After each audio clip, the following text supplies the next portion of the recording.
디모데전서는 바울 사도가 에베소 교회의 후임 목사 디모데에게 쓴 편지입니다.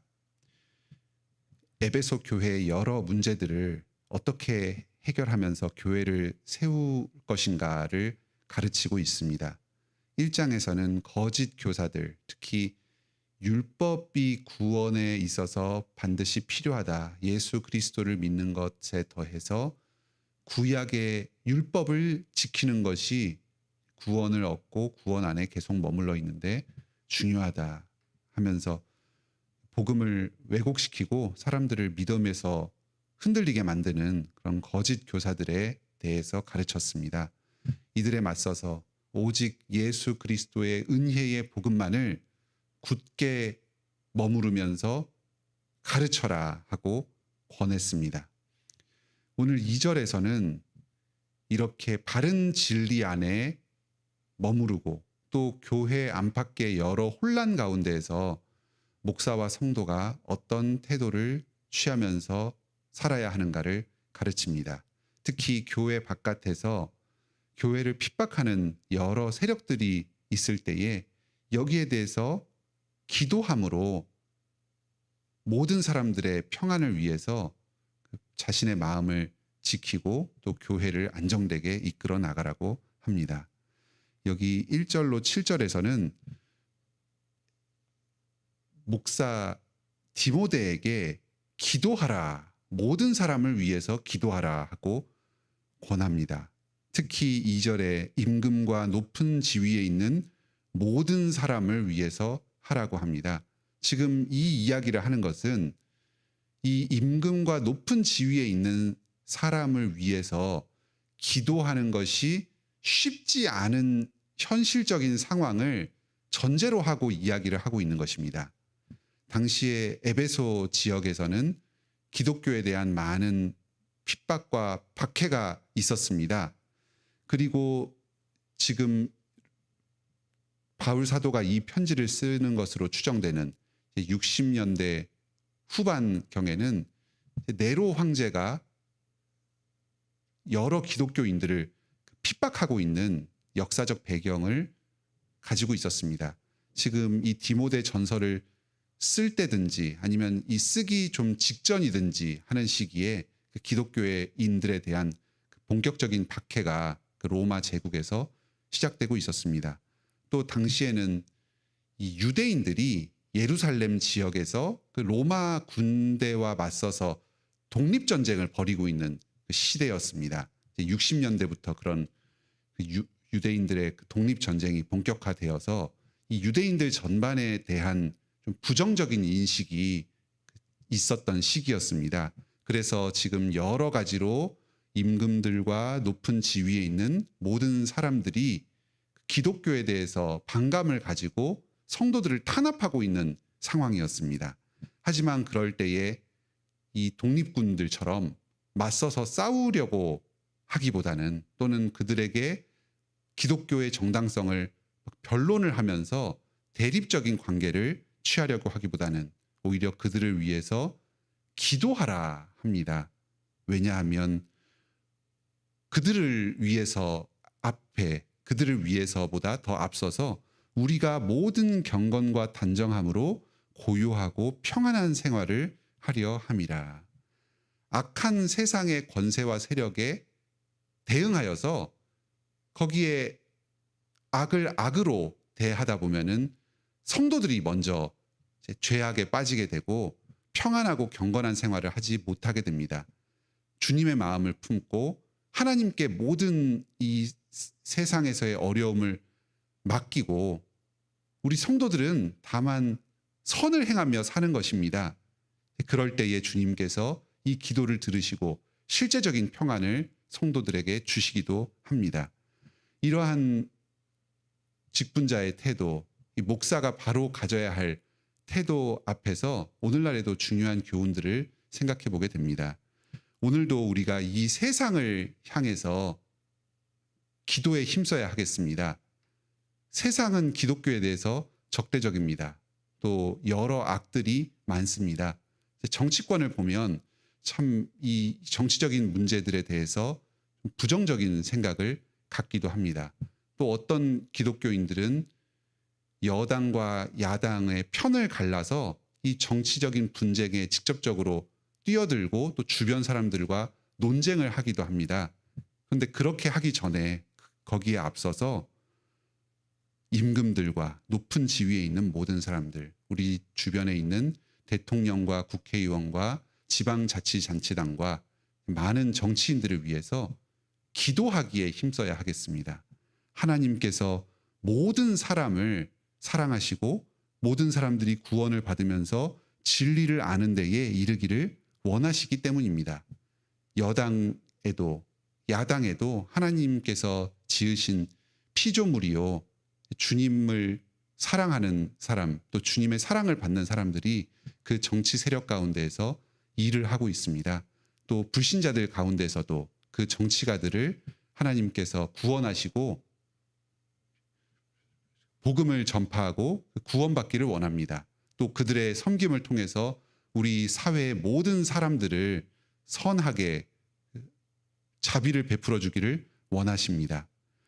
또 지금 국제적으로 보았을 때에도 러시아와 우크라이나의 전쟁이 계속되고 있습니다. 또 최근에는 팔레스타인과 이스라엘 사이에 그 분쟁이 계속되어서 많은 사람들이 지금 죽고 있습니다. 이런 여러 국제적인 분쟁들, 또 공산주의권이나 또 이슬람 세력 안에 모든 많은 사람들이 지금 핍박을 당하고 또 많은 어려움을 겪으면서 있습니다. 이런 국제적인 일들을 위해서도 우리가 기도에 힘써야 하겠습니다. 우리가 할 수 있는 평화를 위한 가장 중요한 실천이 바로 기도입니다. 8절부터 15절까지는 여러 성도들에 대해서 가르침을 줍니다. 남자와 여자에 대해서 이야기를 합니다. 8절에서는 남자에 대한 가르침, 그리고 9절에서는 여자들에 대한 가르침입니다. 이것은 남자, 여자라고도 할 수 있지만 또 남편과 아내라고도 이야기를 할 수가 있습니다. 13절에서 아담과 하와의 관계를 이야기하는 것으로 보았을 때 남편과 아내로 이 두 사람의 관계를 보는 것이 좀 더 적절할 수도 있습니다. 8절에서는 남자들이 분노와 다툼이 없이 거룩한 손을 들어서 기도하도록 권합니다. 남자들이 분노하고 다투고 논쟁을 벌이기가 쉬운 그런 환경 가운데 있습니다. 교회 바깥에서도 그렇거니와 교회 내부에서도 가정 안에서의 질서를 기독교적으로 세우기가 어려운 그런 상황이 있었던 것 같습니다. 하지만 이러한 문제들에 대해서 분노하고 다투기보다는 거룩한 손을 들어서 하나님께 기도하기에 힘쓰라고 합니다. 어떤 가정 안에서의 문제가 있을 때에 그것들에 대해서 직접적으로 문제를 해결하기에 앞서서 이 모든 어려움들, 그 고통들, 고민들을 주님께 가지고 가서 도움을 청하는 것이 필요합니다. 그럴 때 주님께서 마음의 평안을 주시고 지혜를 허락하여 주십니다. 또 그리고 그 문제에 실제적으로 개입하셔서 문제를 해결할 능력을 공급하여 주십니다. 이 거룩한 것은 하나님의 성품입니다. 남자들이 어떤 구체적인 삶의 문제 가운데에서 분노하고 다투며 인간적인 방식으로 그 문제를 해결하기보다 하나님의 성품을 닮아서 주님께 맡겨드리고 또 주님의 마음으로 선을 행하며 그 문제를 접근할 때에 참된 그 기독교인의 능력이 드러나게 될 것입니다. 하나님께서 친히 개입하여 주셔서 남자와 함께 그 문제를 해결하여 주실 것입니다. 우리 관악교회의 여러 남성 성도 여러분, 분노와 다툼으로 고민되고 걱정되는 문제를 접근하기보다 하나님께 거룩한 손을 들어서 기도하시기 바랍니다. 다음으로 9절부터 15절에서는 이 여자들, 아내들에 대해서 이야기를 합니다.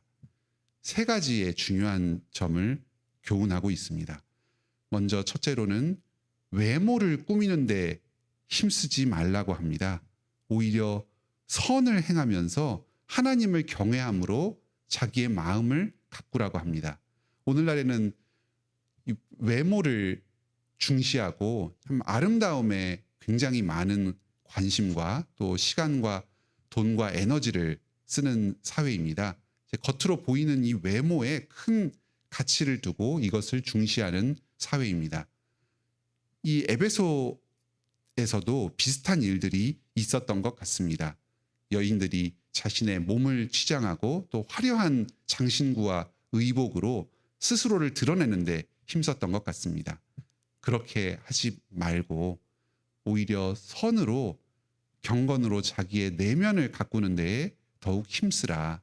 참된 아름다움은 외모의 화려함에서 나오는 것이 아니라 믿음과 경건과 그 내적인 아름다움에서 있는 것이다 하고 가르칩니다. 다음으로 남편과의 관계에서 순종을 가르치고 있습니다.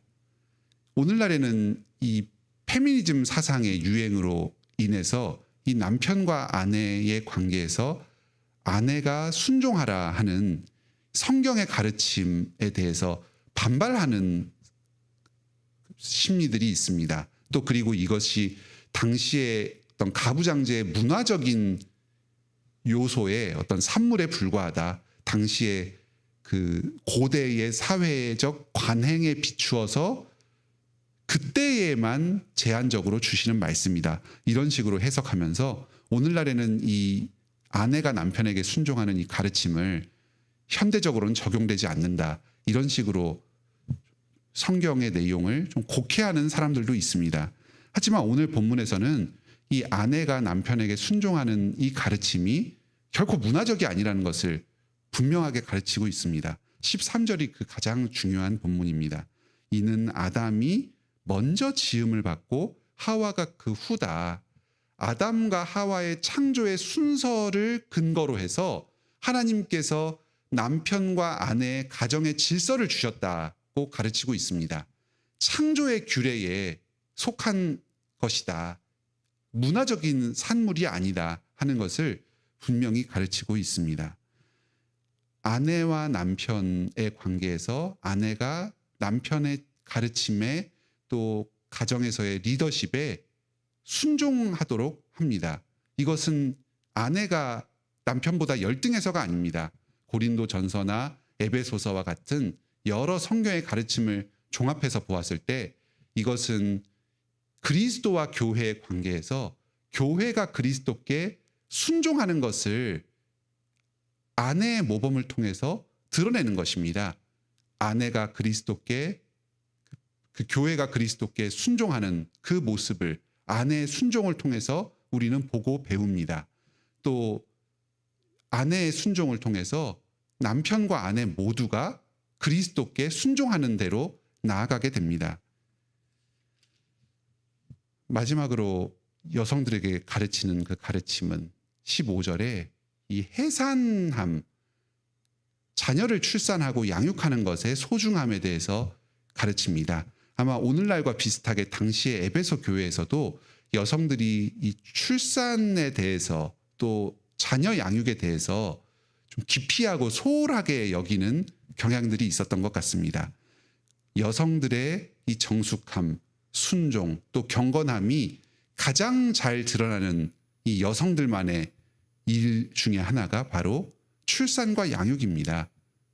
자신을 더 중시하지 않고 남을 나보다 더 낮게 여기는 그 이웃사랑의 정신, 또 생육하고 번성하라고 하는 하나님의 명령에 순종하는 가장 중요한 모습이 여성들에게 출산과 양육으로 드러나게 됩니다.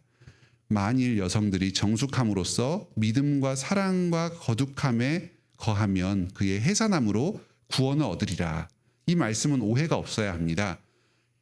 여성들은 출산을 통해서 양육을 통해서만 하나님 앞에서 가치 있고 구원받을 수 있다. 그런 뜻은 전혀 아닙니다.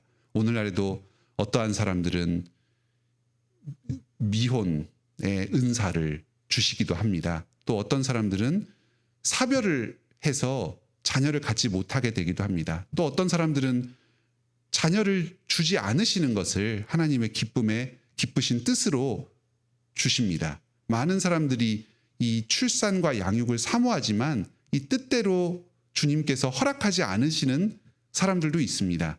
여기서 이야기하는 것은 이 해산하지 않는 풍조, 이 출산과 양육을 중요한 가치를 부여하지 않는 이런 풍조에 맞서서 여성이 정숙함과 믿음과 사랑과 거룩함에 드러내는 방식이 바로 출산과 양육이라는 겁니다. 주님께서 이 일을 귀한 것으로 여기셨으니 여기에 대해서 기피하고 부정적으로 생각하는 사회적인 풍조, 또 개인적으로 꺼리끼는 마음, 이런 것을 이기고 주님의 말씀에 순종하여서 출산과 양육에 힘쓰라는 것입니다. 그럴 때 주님께서 이것을 통해서 그 여인을 경건함으로 이끄시고 구원으로 인도하실 것이다 합니다. 가장 먼저는 자기가 힘써서 기르는 그 자녀가 경건하게 자라날 것입니다. 그리고 그 양육을 보면서 남편과 또 주변에 있는 가족들, 이웃들이 이 여성의 경건함에 감화될 것입니다.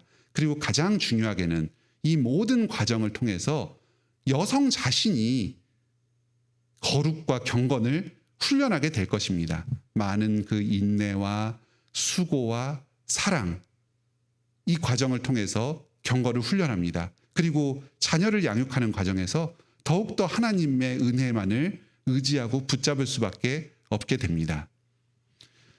오늘 말씀을 통해서 거짓된 가르침과 또 사회적인 여러 핍박과 또 세속적 풍조에 맞서서 어떻게 우리가 진리 가운데 거하면서 교회를 세워갈 것인가, 많은 말씀들을 배웠습니다. 먼저 모든 사람들을 위해서 기도하기에 힘씁시다. 또 특히 남자들은 다툼과 분쟁에 앞서서 거룩한 손을 들고 하나님께 기도하며 그 갈등의 문제를 주님께 맡겨드립시다. 여성들은 겉으로 치장하지보다 내면의 아름다움을 가꾸는 데 힘쓰고 또 남편에게 순종하는 데 힘쓰고 자녀를 출산하고 양육하는 일에 큰 가치를 둡시다. 이렇게 경건을 향해서 나아가는 우리 모든 성도들을 하나님께서 복 주시고 구원으로 인도하실 것입니다. 함께 기도합시다. 하늘에 계신 우리 아버지, 오늘 디모데전서 2장 말씀을 통해서 오늘 우리들에게 꼭 필요한 가르침을 주시니 감사드립니다. 우리가 기도의 능력을 잊어버리기가 쉽습니다. 특히 이 세상의 모든 정치가들과 사회의 평화, 국제적인 안정을 위해서 또 불신자들을 위해서 기도하는 데에는 소홀히 하기가 쉽습니다. 주님께서 저희의 기도를 들으시고 온 사회를 다스리시며 평안을 주십니다. 저희가 오늘도 이 국가를 위해서, 이 사회의 평화와 안정을 위해서, 국제적인 평화를 위해서 기도할 때에 주님께서 저희의 기도를 들으시고 평화와 안정을 허락하여 주시옵소서. 주님의 뜻을 이 땅 가운데 이루어 주시옵소서.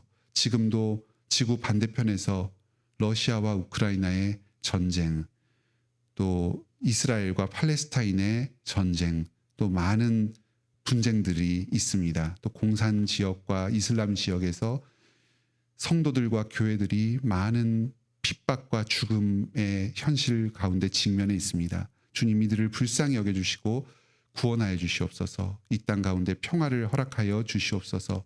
고통받는 주님의 백성들과 교회를 돌아보시고 구원하여 주시옵소서. 순교의 상황이 처할 때에도 끝까지 믿음을 담대하게 지키고 주님께 영광 돌리면서 천국을 향하여 나아가게 하여 주시옵소서. 가정을 지켜주시옵소서. 분노하고 참 스트레스가 많은 사회 속에서 남성들과 여성들이 살아가고 있습니다. 분노를 표출하고 어떤 문제 상황 가운데 직접적으로 뛰어들기 이전에 이 문제들을 주님께 맡기고 기도하는 데에 힘쓰게 하여 주시옵소서. 주님께서 주신 이 사랑과 평화의 마음으로 선을 행하면서 문제 상황에 접근하게 하여 주시옵소서. 하나님의 거룩한 성품을 담게 함으로 이 세상 가운데 구별된 존재로 살아가게 하여 주시옵소서. 가정 안에서 여성들이 참 이 세속의 여러 가르침에 물들지 않고 주님 안에서 그 거룩과 경건을 행하며 살게 하여 주시옵소서. 겉으로 아름다움을 가꾸기보다 내면의 아름다움을 중시하며 살게 하여 주시옵소서. 남편에게 순종함으로 그리스도의 순종과 교회의 순종을 드러내고 또 우리 모든 교인들이 순종으로 나아가도록 인도하게 하여 주시옵소서. 자녀 출산과 양육이 경시되고 있는 풍조입니다. 우리의 성도들, 우리 관악교회의 모든 성도들과 우리 교회가 어떤 교회적으로 문화적으로 출산과 양육의 중요성을 먼저 깨닫고 직접 삶에서 실천함으로써 이 사회에 주님의 빛을 비추게 하여 주시옵소서. 지금 전 사회적으로 출산율이 급격하게 저하되어서 좀 큰 사회적인 문제가 되고 있는 상황입니다.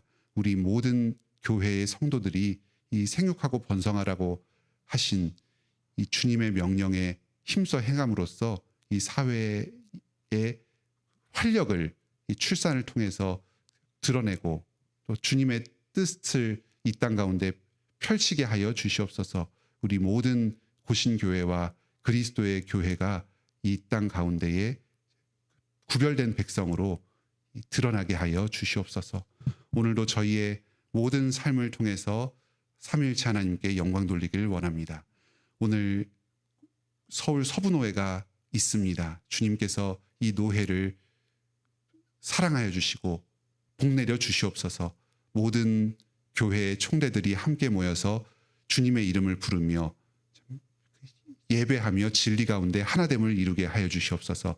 또 여러 교회에서 허니한 그 현안들을 주님의 마음으로 잘 돌아보며 지혜롭게 결정하게 하여 주시옵소서. 오늘 노회를 통해서 하나님의 뜻이 이 땅 가운데 이루어지게 하여 주시옵소서. 예수님의 이름으로 기도드립니다. 아멘. 은혜로운 기도의 시간 되시길 바랍니다.